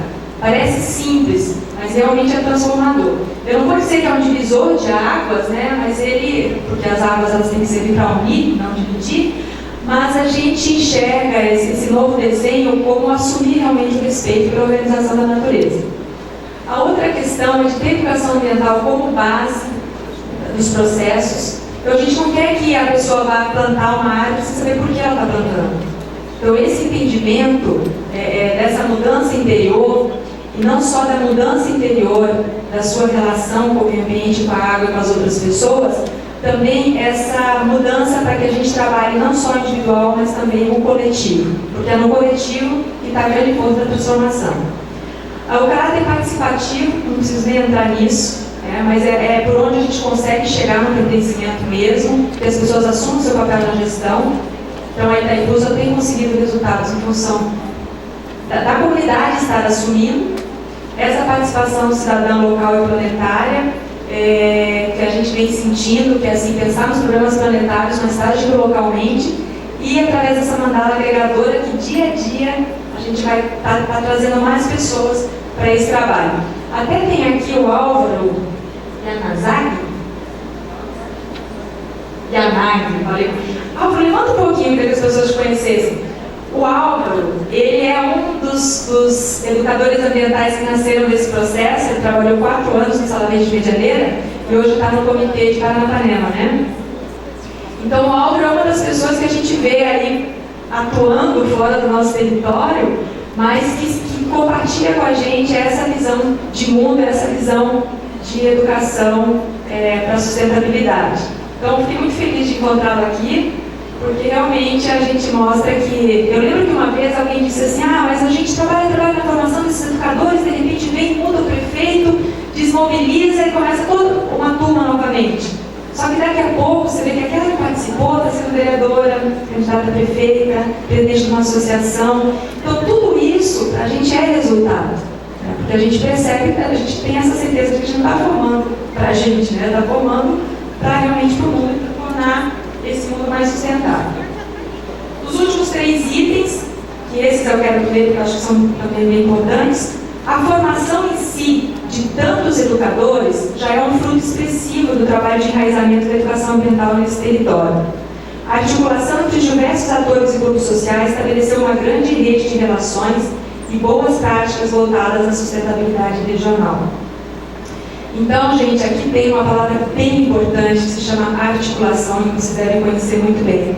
Eu lembro que quando entrei em Itaipu em 2012, a minha gerente dizia: o papel principal que você tem que fazer na região é articular. Eu não entendia direito o que era esse articular, mas hoje está muito claro para mim, porque eu vejo que os nossos educadores, eles promovem dentro dos seus ambientes. Eu vou dar um exemplo: Secretaria da Educação. Se você tem educadores ambientais na Secretaria da Educação, ele contribui muito, inclusive, para o diálogo com as outras secretarias. Então, o educador, ele tem mesmo um papel fundamental de articulação. E a articulação, a gente, vocês são prova disso, percebem o quanto é importante para que qualquer processo transforme ou tenha resultado. Trata-se de um investimento a curto, médio e longo prazo, pois mexe com a cultura das diversas gerações. Então, a gente sempre está feliz com os resultados que a gente vai alcançando, mas a gente sabe que esse processo realmente tem um tempo. E também um item que a gente quase não dá muita bola, mas o monitoramento e a avaliação são fundamentais para que esses programas tenham essa função, essa legitimidade, esses resultados. O programa Puxando Água Boa anualmente reúne representantes de todos os seus programas da Bacia do Paraná 3 num grande encontro, que acontece em novembro. Vocês estão convidados, 19 e 21 de novembro, em Foz do Iguaçu, onde a gente faz essa avaliação com esses representantes e projeta os próximos passos do programa. E é um momento de celebração, de formação, de integração que a gente proporciona, mais ou menos como um espaço como esse também, tem os diálogos e que a gente consegue ter esse olhar e colher um pouco de tudo isso que está acontecendo. E também é um momento que a gente proporciona para a comunidade atrações culturais que eles pedem, que gostariam de conhecer. A gente traz essa coisa da espiritualidade muito forte na programação, enfim, dialoga diretamente com o que a gente faz. E eu usei aqui uma imagem final da minha apresentação, porque é muito assim uma reflexão, uma avaliação minha. Então eu gostaria de ler para vocês, para quem estiver acordado aí. Assim como uma pedra jogada no lago, este processo vai se propagando e chegando pouco a pouco em todo o território e em todas as pessoas. As dificuldades vão sendo superadas à medida que se dialoga, constrói caminhos e estratégias e soma-se esforços com as pessoas e instituições envolvidas e comprometidas com a construção de sociedades mais sustentáveis. E eu estou muito feliz de estar apresentando isso para pessoas que já provaram que estão comprometidas com essa construção. Muito obrigada, que está o meu contato, e agradeço quem ficou acordado, teve paciência para me ouvir.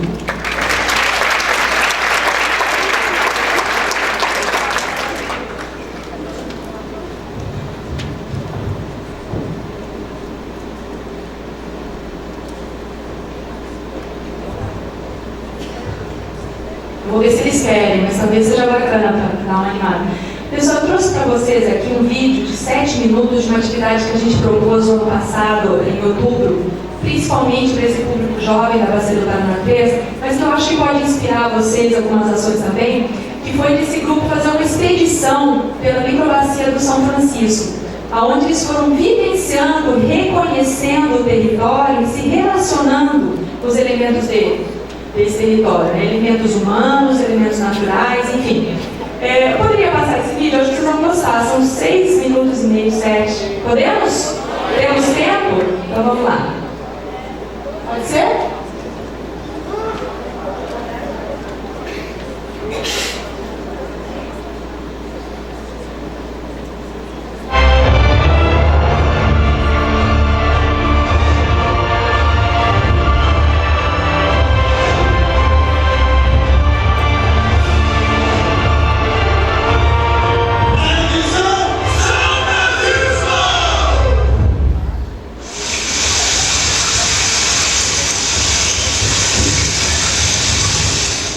É uma água abençoada para todos nós.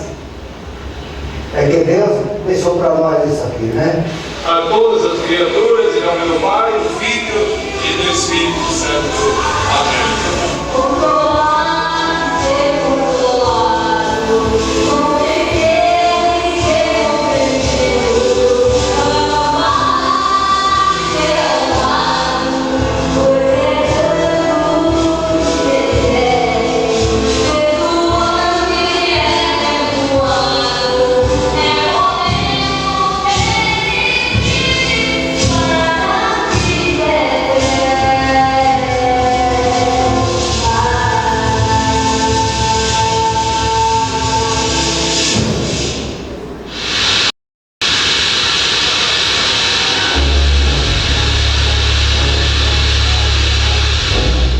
A gente estava todo mundo junto no bote, foi um tempo que eu meio que meditei, fiquei pensando bastante na minha vida, assim, eu acho que como a vida vai, né, ela vai evoluindo, é um rio que flui e não para, né?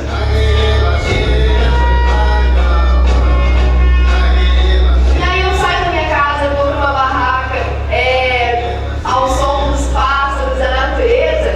Isso com certeza foi uma conexão. Não adianta a gente só debater, falar numa mesa redonda, sentar numa sala com ar-condicionado, sendo que você não aprende na prática, você não vai lá e vê como realmente está a situação.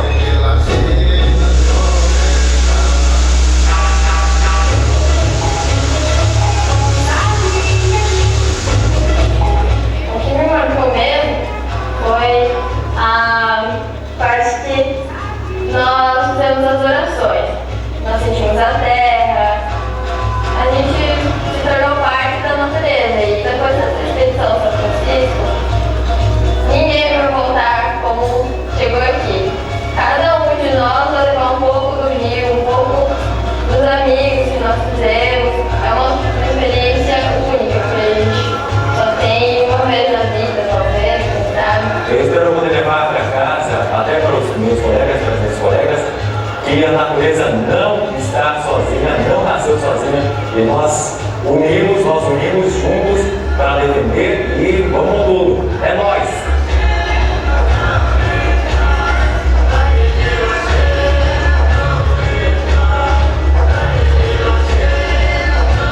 Vai muito além da educomunicação, vai muito além das câmeras. É o contato pessoal, é o afeto. Mesmo sem conhecer a gente, as pessoas vinham, abraçavam a gente, falavam seja bem-vindo, perguntavam sobre a nossa família.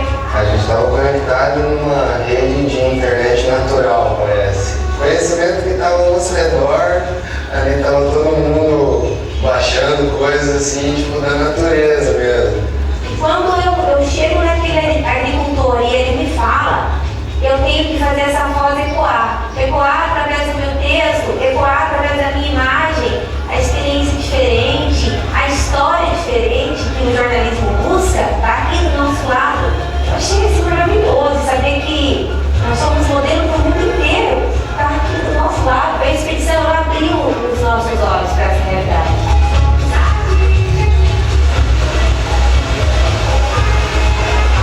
Eu acho que a juventude ela tem uma característica única. É a alegria, a garra, várias coisas eu podia titular. Mas a principal coisa é que a gente é capaz de ir para as ruas e fazer a diferença. Pode ser através das redes sociais, como a expedição trabalhando muito com a educomunicação, que é o carro-chefe. Eu acho que é evidente que nós jovens que estamos sempre conectados, a gente pode fazer a diferença nas redes sociais, a gente pode ir para as ruas, pode mostrar que é possível a gente estar fazendo isso. E discutindo, pode ser de uma maneira pequena dentro do colégio, do trabalho, da universidade, ou então um evento tão grande como a expedição. Cada um com sua ferramenta, né? tinha gente que estava com as câmeras fotográficas pronto para fotografar, tinha gente que estava com os sprays pronto para pintar. Eu acho que toda essa união de forças diferentes fez uma força só.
Só para fechar com as duas palavras do evento, é nessa energia que o Cultivando Água Boa acredita, na energia das pessoas, na energia coletiva e nesse movimento de reflexão e ação. Obrigada.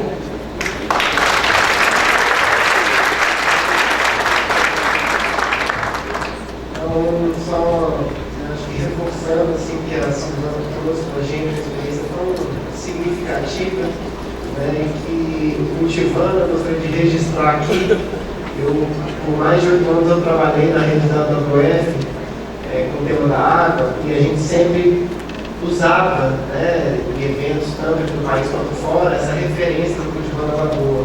E a gente teve a oportunidade algumas vezes de levar parceiros lá para Itaipu, né, para conhecer essa experiência, né, que às vezes você conta assim, um negócio tão complexo, tem tanto, porque na verdade a Silvana deu uma pensada assim, em alguns destaques, né, mas tem vários outros campos de atuação que eles fazem de trabalho, por exemplo, com suínos, né, lá no estado do Paraná tem uma questão de produção de suínos e os dejetos dos suínos que são super poluidores para os corpos hídricos. Eles fizeram um sistema de condomínio para a geração de energia elétrica. Então, o que eles fazem?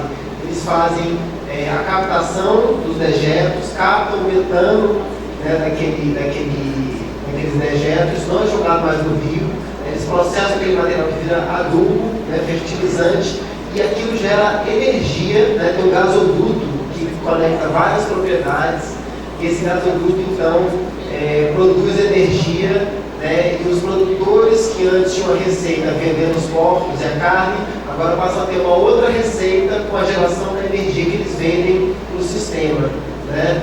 E além, naturalmente, de diminuir tremendamente o impacto. Isso eu acho que é uma outra experiência que você nem tocou, né, que é uma coisa assim revolucionária de fato. Né? Eu acho que esse reconhecimento desse grau de inovação e revolução, né, e como é revolucionário esse programa, eu acho que tem sido reconhecido, né, o Dr. Nelton recebeu um convite recentemente para ir à ONU, foi à ONU para mostrar isso para o mundo, né, o programa Cultivando Água Boa foi recebeu o prêmio da Carta da Terra também, diversos prêmios internacionais e nacionais. E o que eles fizeram? Eles pegaram os recursos que estavam ali em volta. A gente está falando que é mais do que recurso, né? Agora, tem que saber trabalhar com os recursos também, né? Só recurso não é suficiente, mas tem que saber trabalhar com as potencialidades. Então pegaram, né? Estava ali disponível e fizeram um belíssimo trabalho nesses últimos 10 anos. Esses mesmos royalties que Itaipu dá para os municípios ribeiros, aqueles municípios inundados, acontece que no estado de São Paulo, toda a geração de energia, a lei traz que os municípios beneficiados recebem, né, os recursos para isso. Para onde vai esse recurso? Lá teve um direcionamento, né, uma política em que a energia, né, não gera benefício só para quem produz energia, mas para quem está no entorno. Né? O que falta, a pergunta que eu gostaria de fazer, o que falta para isso acontecer no Brasil todo, aqui em São Paulo e em todo o Brasil? Né? Ser um modelo de política pública, né, para a gente gerar transformação, gerar sustentabilidade no Brasil todo um grande produtor de energia hidrelétrica. Então fica aí a reflexão e o convite, né? A gente às vezes fala em alguns eventos, todos vocês, e aí chama a atenção, olha só, essa experiência aqui que está acontecendo, já aconteceu, o que está faltando para isso acontecer na nossa bacia? A gente tem alguns poucos minutos para finalizar, então eu queria abrir para perguntas, né? Vamos fazer o mesmo circuito de blocos. Então já tem uma primeira pessoa inscrita lá, se puder chegar o microfone, por gentileza. E a gente então faz essas perguntas para a Silvana aqui. Já tem um microfone ali, a gente começa com ali, aqui, e você está atento também, mas ainda no primeiro bloco. Então pode começar aqui, por gentileza. Boa tarde, eu sou Letícia, sou da Secretaria de Meio Ambiente do município de Suzano, Comitê de Bacias do Alto Chico e Cabeceiras. A minha pergunta é a respeito de quais foram os modais estudados para a implantação desses tipos de projeto nessa região, né? E como se dá o monitoramento da análise dos resultados, quais são os indicadores que vocês usam, uma vez que a inicial aí da temática foi o enraizamento, né, da ação desses projetos. Então, a minha pergunta é essa. Grato. Tem uma outra pessoa aqui que já está com o microfone. Cadê? Quem está com o microfone? Aqui, por favor. Meu nome é Elisa, eu sou do Paraíba do Sul. Eu gostaria de saber se esse programa também se estende do outro lado. Porque, como centro nacional, você fica só do lado brasileiro e se também vai para o lado do Paraguai. E aí, então, ele ali, ó, está de mão levantada. A terceira pergunta e a Silvana responde e a gente depois vai para outra bateria. Vamos lá. Silvana, na realidade, eu gostaria que você falasse um pouquinho sobre o trabalho que vocês têm em conjunto com a ANA, que é a plataforma Água e Gestão.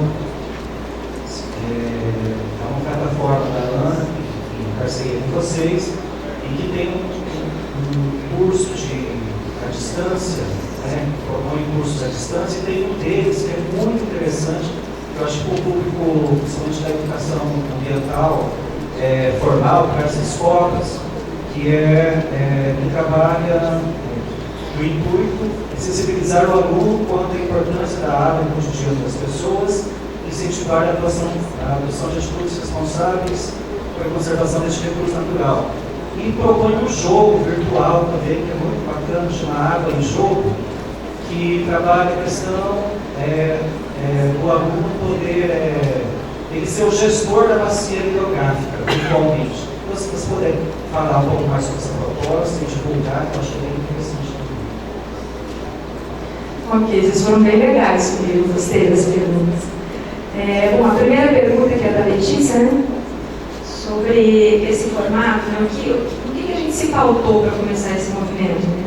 Então, a gente trabalha a partir do PDCA, que já responde em parte o que você estava perguntando. Então, a gente tem sim um processo de monitoramento. E a PDCA, gestão compartilhada, descentralizada, a própria forma com que a gente está trabalhando a matricialidade dentro dos programas, promovendo mais essa visão do sistema de integração. Mas como que acontece esse monitoramento hoje? Então, nós temos dois tipos de monitoramento. O monitoramento da qualidade da água, que é esse físico-químico, que vai nos dando as informações de qual microbacia tem que ser trabalhada, onde está o maior problema e como que está respondendo esse trabalho todo nessa qualidade de água. E também dialoga com um programa que a gente tem, que eu não entrei também, porque realmente é muita coisa, que é um programa de avaliação, monitoramento e avaliação da qualidade da água, que é participativo, onde a própria comunidade da microbacia ganha o kit, ganha a formação e faz esse monitoramento. Então, eles mesmos vão observando dia a dia que a atitude e as ações deles com os comitês gestores, enfim, com as parcerias, está dando resultado. Mas hoje a gente está com foco, neste momento, na questão dos indicadores. Então, para vocês terem uma ideia de como foi muito grande esse trabalho, a gente trabalhou tanto até aqui que a gente não se prendeu muito na questão dos indicadores, a gente está vendo o quanto é importante, né? Na verdade, a gente já sabia, mas a gente não se pegou muito nisso. Porque a gente faz avaliação participativa anualmente, planejamento participativo, mas a gente agora está entrando nessa discussão mesmo de ter indicadores quantitativos e muito mais qualitativos para mostrar essa transformação. Porque a maioria dos indícios que a gente tem desses resultados são qualitativos, né? A gente escuta no depoimento de um agricultor, escuta no depoimento de uma dona de casa, do que o programa está transformando a vida. Nesse exemplo que o Sérgio deu, desse condomínio de água e energia, por exemplo, tem um vídeo que foi feito, que deve estar no site do Cultivando, se não tiver, eu vou pedir para colocar, muito bom, onde as donas de casa e os produtores falam do que mudou a vida deles e de como eles enxergam hoje a questão da sustentabilidade. Quando a pessoa termina de falar, você pergunta, mas meu Deus, esse conteúdo é um conteúdo que a gente fala com outras palavras para eles, mas isso vem deles. Quer dizer, a pessoa desperta para a importância que tem de estar num movimento desse. E aí ela mostra acendendo o fogão a gás com aquele gás produzido na própria propriedade, e o excedente ainda é um ganho para eles mostram a conta de luz, enfim. O que isso tudo está fazendo de mudanças efetivas na transformação da vida das pessoas? Claro que das gestões públicas também, com certeza, das políticas públicas, mas principalmente na vida dessas comunidades. Melhorou, estimulou a vitalidade comunitária, a gente está trabalhando nisso. Um viés bem bacana que a gente encontrou, vocês conhecem o programa Cidades Sustentáveis? Tem o Instituto Etos. Então, a gente teve adesão dos nossos municípios para esse programa e até na semana retrasada a gente teve encontro com os representantes dos municípios, dos comitês gestores, para trabalhar na construção de indicadores específicos do programa. Então, o Cidades Sustentáveis, ele traz 100 indicadores como proposta. Mas esse convênio que a gente fez, eles nos dão essa consultoria, essa abertura para promover os que são específicos do nosso território. Então, a gente está nessa construção. E eu acho que isso vai ser realmente bem importante para poder dar mais visibilidade ainda. A gente tem os nossos dados, a gente trabalha com metas, atinge as metas, mas a gente ainda quer avançar para chegar nesses indicadores mais qualitativos. Respondido? Bom, qualquer coisa, como o tempo é curto, se você quiser, a gente também pode estar conversando aqui depois na saída, eu tenho meu cartão, tenho meu endereço, a gente conversa. O segundo colega fez uma pergunta que é bem bacana, que é a questão do Paraguai. Como eu falei para vocês, a gente é uma empresa internacional e tudo tem que ser discutido e acordado entre os dois países. Então, o programa Cultivando Água Boa, que chama Cultivando Água Porã, do outro lado, ele também se realiza, só que assim, de maneiras diferenciadas, porque a cultura é diferente, o território é diferente, mas caminhando na mesma linha. Então, os nossos processos, que são propostos para a margem direita, como para a margem esquerda, que é a margem do Brasil, são os mesmos para a margem direita, mas acontecem em tempos, em momentos, em formatos diferenciados. E também tem um aspecto que o Paraguai, dentro dessa gestão que a gente tem do nosso presidente Jorge Miguel Sanegri, nosso diretor-geral, enquanto a gente teve uma gestão do lado brasileiro, que o Cultivando Água Boa aconteceu durante toda essa gestão, de 2003 até agora, só no lado do Paraguai a gente tiveram 7 mudanças de diretorias. E vocês sabem o que significa uma mudança de diretoria. Então você tem que retomar os conteúdos, os processos, e isso também é que dá um pouco esse time de distância entre os avanços que estão acontecendo de uma margem em relação à outra. Mas dentro da estrutura e da política da empresa, a mesma política que vai para os dois trabalhos. para os dois países. E é bem importante que isso aconteça junto, por isso que é tão buscado, porque a gente sabe que não tem como forceita no reservatório, né? Então é um reservatório só. Então, às vezes a gente tem um pescador que reclama, porque só tem peixe do lado do Paraguai. Mas, enfim, a gente tenta ao máximo possível fazer um trabalho bem integrado para que isso aconteça nas duas margens. Por último, e não menos importante, sobre a plataforma que o nosso colega falou do Educação à Distância. Esse trabalho que acontece de educação à distância, nessa plataforma de água e gestão, ela tem, realmente não é uma ação que é só nossa, a gente faz isso com parceria com a ANA, parceria com a Fundação Parque Tecnológico Itaipu, e ela traz justamente um elemento que a gente não consegue trabalhar sozinhos, mas não consegue trabalhar, dar essa força que a gente gostaria, que é de estar trabalhando à distância, né? Nosso trabalho tem muita característica do presencial.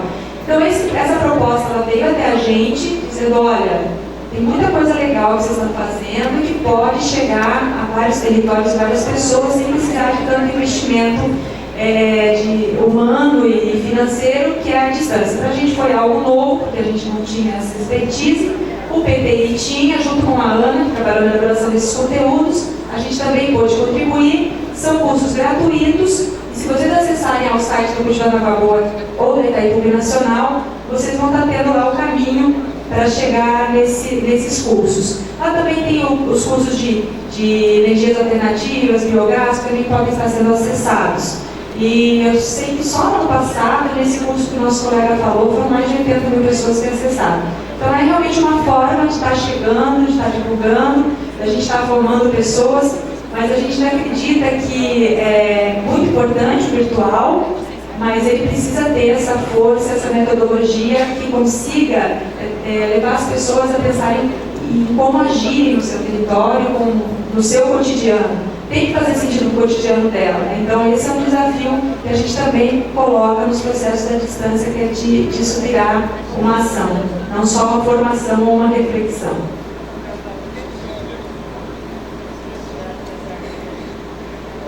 Alô? Então, a gente vai ter mais uma rodada, então levante a mão, por favor. Aqui já tem uma pessoa, duas. Ok, mais duas pessoas, então, se puder chegar o microfone. Vai fazer o mesmo circuito de perguntas, 3 perguntas e depois a resposta da semana.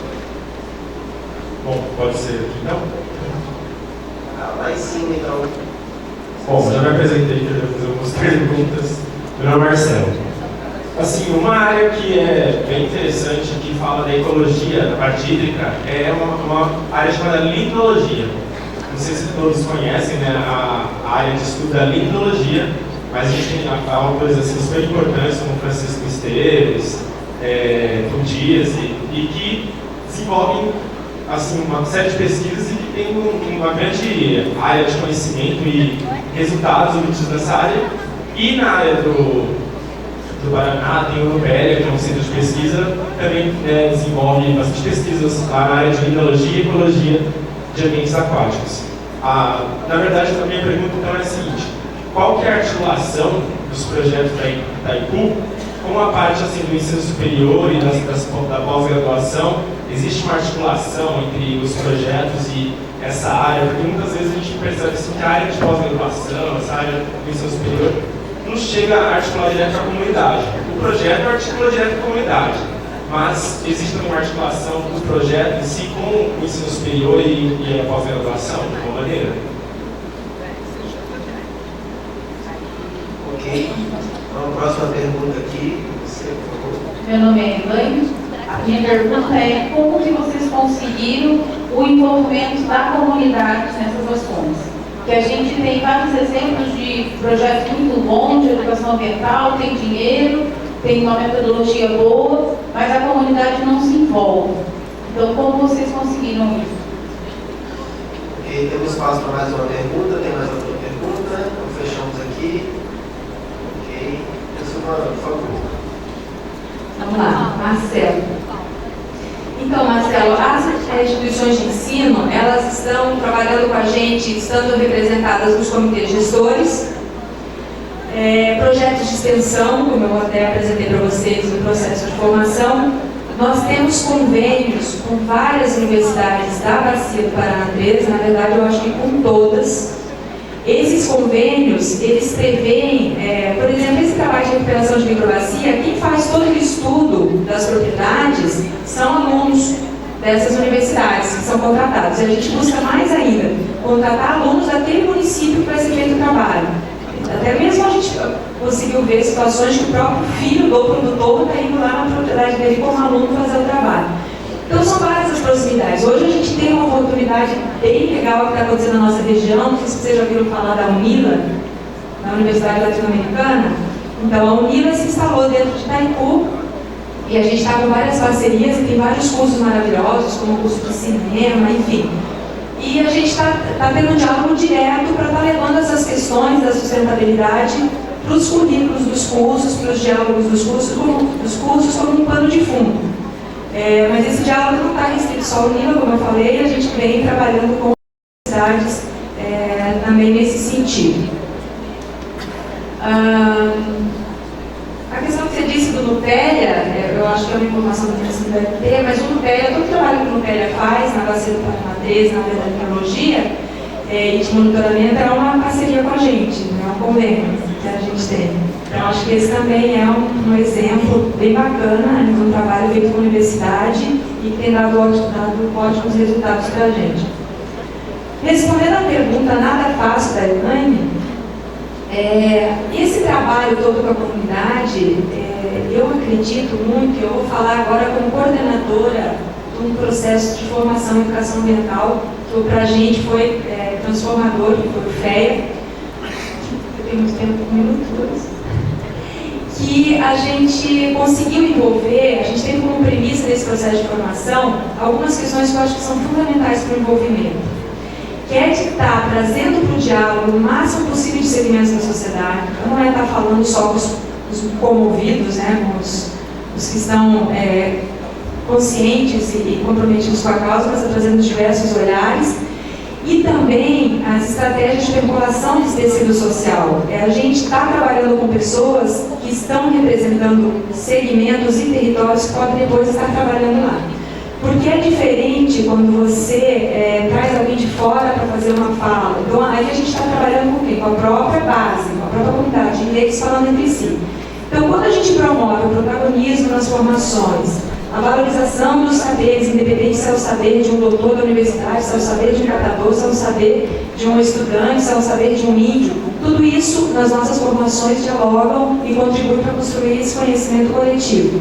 Então, a partir do momento que você tem como premissa estar desenvolvendo, a partir da educação ambiental, o processo de sensibilização, o processo de formação, nessa perspectiva de estar dando para o outro a oportunidade do outro, estar participando, estar tomando decisão, enfim, se sentir parte de um grupo que está aí fazendo a diferença, eu acho que você vai trabalhando um pouco com aquela coisa assim, olha, eu não acreditava, mas eu estou vendo que se tem tantas pessoas envolvidas, está dando certo. Eu até vou dar um exemplo bem claro para vocês. Sabe esses gestores que eu falei que fazem parte são os gestores ambientais, que são os representantes dos municípios? No começo do trabalho, em 2003, muitos deles diziam que eles precisavam receber um quantitativo a mais para poder estar fazendo esse trabalho a mais da educação ambiental. Hoje, ninguém fala mais nisso, porque eles se percebem tão importantes dentro desse processo que para eles, além de ser uma super oportunidade, é um espaço onde eles conseguem realmente transitar, atuar e ver a diferença. Então, e a gente também tem muito, no nosso diretor, não sei quem daqui conhece o Dr. Nelton Frederic, que é um grande líder. O Dr. Nelton, ele traz muito isso, assim, dessa utopia que nos move, mas que é uma utopia possível. É aquela utopia que está lá nos movendo, mas a ação aqui acontecendo. Então, nessas sensibilizações, a gente tem que trabalhar muito isso. O porquê é importante eu estar me envolvendo, que diferença isso faz. E quando as pessoas começam a perceber resultados, elas começam também a se aproximar e se agregar. Agora, eu acho que existe muito algo, e a gente trabalha muito para isso, com transparência, com muita verdade, que é aquela coisa também da comunidade que toda hora recebe alguém com um projeto novo. Isso acontece muito com escola. E lá vem a instituição tal querendo que a gente trabalhe tal projeto. Mas a gente nem tem tempo. enfim, a gente tentou romper um pouco com isso também. A gente tentou romper com isso, que é de realmente estar criando um movimento e que as pessoas que entram nesse movimento realmente estão querendo fazer a diferença e, principalmente, enxergando que tem resultado. Então, esse protagonismo, essa autonomia, essa emancipação que a gente busca nos nossos processos. E quando eu falei que a educação ambiental é base de todos os programas, o nosso técnico da agricultura orgânica, ele é um educador. Então, a primeira coisa que a gente teve que tomar consciência e investir dentro das nossas equipes não importa se você é ou não do programa de educação ambiental, a nossa abordagem junto à comunidade é educativa. Então isso também fez completamente a diferença. Porque não tem aquele lance do engenheiro dizer assim, não, a educação ambiental não é, ela quer da educação. Então a gente trabalhou justamente no sentido contrário, dizer, não, a educação ela está em tudo e principalmente nas abordagens comunitárias que a gente realiza para o trabalho. Pessoal, então chegando já no final da nossa vida, eu gostaria mais uma vez de agradecer a senhora Vitorace pela presença dessa vida, essa experiência. Vou desejar uma boa tarde para todo mundo e a senhora vai dar uns recados aqui agora. Obrigado.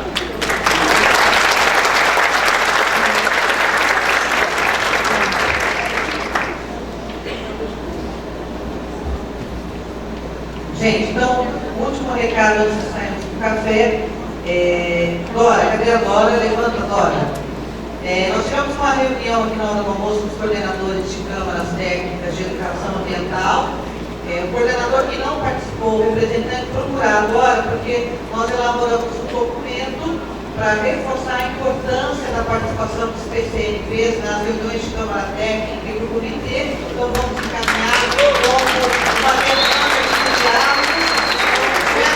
Com o secretário de Estado para apresentar para ele a contrapartida, inclusive no plano estadual, da participação dos PCNPs, tanto no diálogo quanto nas atividades do comitê. Então, precisamos que os coordenadores ou os responsáveis assinem o documento aqui com a Dora. Nós vamos amanhã fazer a leitura para quem mais quiser assinar o documento. Então, está com a Dora, por favor, ficar um minutinho aqui no teatro. Uma outra questão é aquela moção que nós falamos ao Ministério da Pesca, Então, quem não assinou ainda, ela está aqui, tem alguém ali, então vai ficar aqui com ela, é só procurar e assinar. Eu já tenho várias assinaturas, mas ela está aqui para esclarecer. Bom, nós vamos ter agora o café, porque vocês devem estar com fome, Eu tenho percebido vocês com uma cara assim meio triste, pouca alimentação, muito exercício físico. Então, para vocês terem ânimo, vamos fazer um cafezinho, E na sequência, dinâmica. Calma, meu DJ.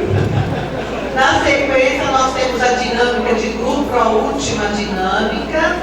E 8 horas vamos fazer aquele sacrifício do nosso jantar de confraternização, ok? Hoje nós vamos tentar também jantar um pouco mais cedo, Lembrando que os PCNPs têm que passar por aqui antes, Acabou a oficina, vem para cá, sempre rapidinho, conversa rápido, então a estimativa é 6 horas, conversa rápida, ela libera vocês para ficarem lindas e lindos no nosso jantar de confraternização.